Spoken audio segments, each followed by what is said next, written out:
আসসালামু আলাইকুম। আমি doctor ATM Rezaul Karim, DHMS Gazipur homeopathic medical college, DHMS অনকোর্স, ঢাকা ইউনিভার্সিটি। আমি ক্যান্সার চিকিৎসক হিসেবে কর্মরত আছি গণস্বাস্থ্য হোমিওতে। আপনারা জানেন ক্যান্সার হলে আলসার নেই, এই কথার ভিত্তি নেই।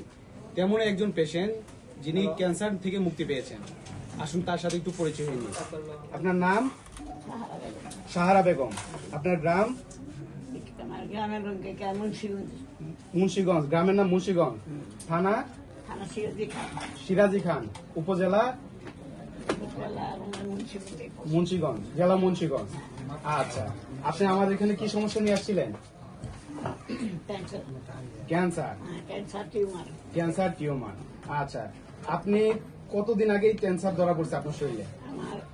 অনেক একবার ধরা পড়ছিল প্রায় 4-5 বছর আগে। 4-5 বছর আগে। আচ্ছা, পরে ধরা পড়ার পর এখানে নোয়াখালী থেকে আমি বা ক্যান্সার হাসপাতালে কি বলে ডায়াবেটিস হাসপাতালে অপারেশন করার পরে ওইটা আমার ওইখান থেকে কেমন দেওয়া হয়েছিল পরে আর পরে ওরা ওনারা বলছিল আরো কেমন দেওয়ার কথা। আমি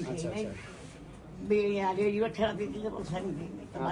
এই ক্যান্সার ট্রিটমেন্ট করে আপনার মানে আমাদের এখানে আসার আগে আপনি কত টাকা খরচ করছেন?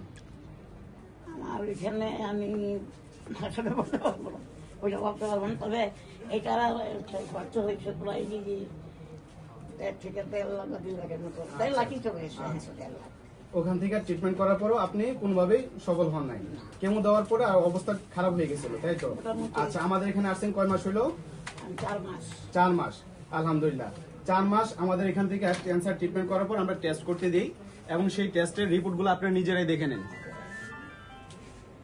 CA-99 CEA সহ সকল রিপোর্ট নরমাল আসছে, আলহামদুলিল্লাহ।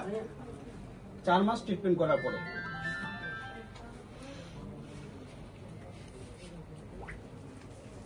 দ্বিতীয় আরেকটা রিপোর্ট, যেটা নো ম্যালিগন্যান্সি।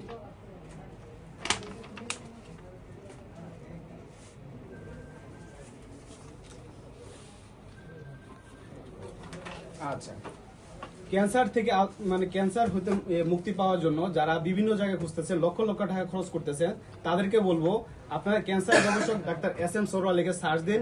আমাদের ফেসবুক, ইউটিউব, টিকটক যে কোনো জায়গায় সার্চ দিন। 5,500-এরও বেশি ডকুমেন্ট আছে যেখানে ক্যান্সার রোগীর সরাসরি সাক্ষাৎকার পাবেন।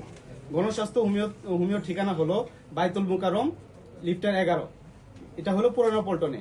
আর যারা হবিগঞ্জ আছেন, আমাদের চেম্বারের 2টা ঠিকানা, একটা পুরানো পল্টন, আরেকটা হলো হবিগঞ্জ। হবিগঞ্জ হলো bus stand, popular general hospital. আপনারা যারা আমাদের এই ট্রিটমেন্ট সম্পর্কে জানতে চান, স্ক্রিনে দেওয়া নাম্বারে যোগাযোগ করবেন। আসসালামু আলাইকুম।